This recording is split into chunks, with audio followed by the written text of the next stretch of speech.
Easy steno YouTube channel पर आप सभी का स्वागत है। डिक्टेशन 5 सेकंड बाद स्टार्ट होगी। Ready start. परंतु आज़ादी मिलने के बाद से वह सिलसिला रुक गया। उसकी जगह आ गया संविधान, जो धर्मनिरपेक्ष होने की बात करता है, परंतु वह बात हमारी व्यापक जनचेतना का हिस्सा होने के बजाय एक राजनीतिक चर्चा में बदल जाती है। धर्म अपनी सांप्रदायिक जमीन के साथ अलग खड़े रह जाते हैं। धीरे धीरे धर्मनिरपेक्षता को एक विदेशी आयात बताकर गैर जरूरी बनाया जाने लगता है। राजनीति का वोट की राजनीति वाला जो रूप नुमाया होता है, वह धीरे धीरे देश को हिंदू, मुस्लिम और सिख राजनीति के सांप्रदायिक उभार की ओर ले जाता है। हम जो दरअसल है और हमें राजनीतिक और सांप्रदायिक प्रचार के द्वारा जो करने के लिए कहा जाता है, उसमें एक बड़ी खाई दिखाई देती है। ऐसे दुष्प्रचार से एक भ्रम पैदा होता है कि हमारी वास्तविक परंपरा आखिर है क्या।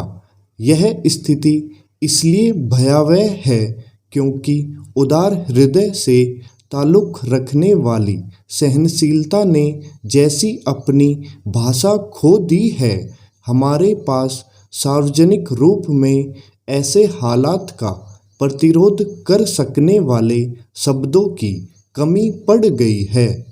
क्रांति शब्द का इस्तेमाल करते हैं तो लगता है जैसे हम किसी हिंसक गिरोह के सदस्य हो गए हैं। जब हम धर्मनिरपेक्ष होने की बात करते हैं तो लगता है जैसे हम अल्पसंख्यक धर्म समुदाय के तुष्टीकरण का फायदा उठाने वाली सियासत करने लगे हैं।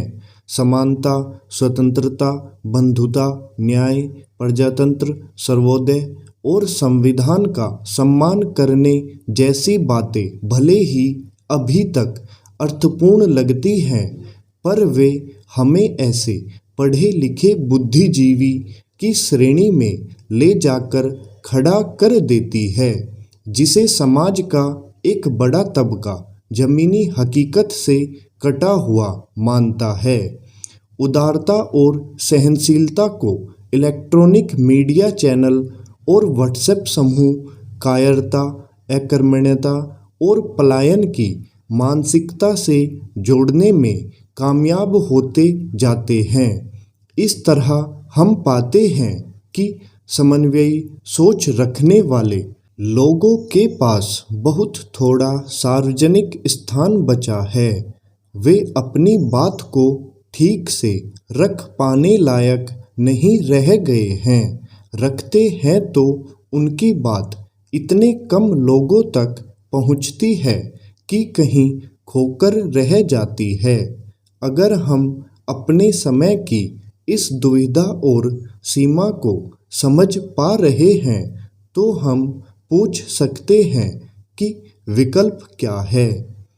मौजूदा समय नवजागरण के अधूरे पड़े रह गए लक्ष्यों की पूर्ति के लिए भूमिका बनाने का समय है।